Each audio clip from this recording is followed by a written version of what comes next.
So then the next slide is just a little bit more on some procedures that I would like to teach. One thing that my field experience teacher did this semester that was really effective was use hand signals.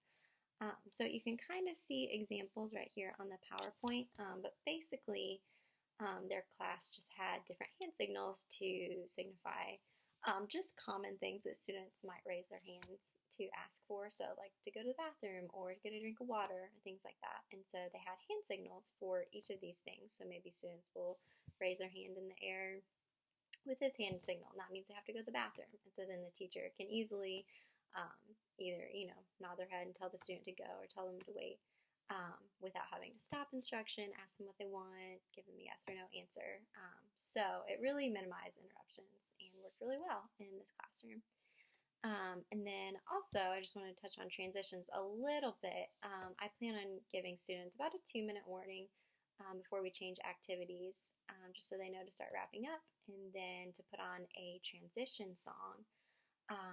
So students will know that at the end of the length of the song, they need to be all packed up from the previous transition and ready for the next activity. And so I would like to keep like points. So every time the students are ready, all the students are ready by the end of the song, the students get a point. But then if the students are not all ready, then the teacher gets a point. And if they get to a certain amount of points, then they get a prize. So that would just kind of provide some extra motivation there. And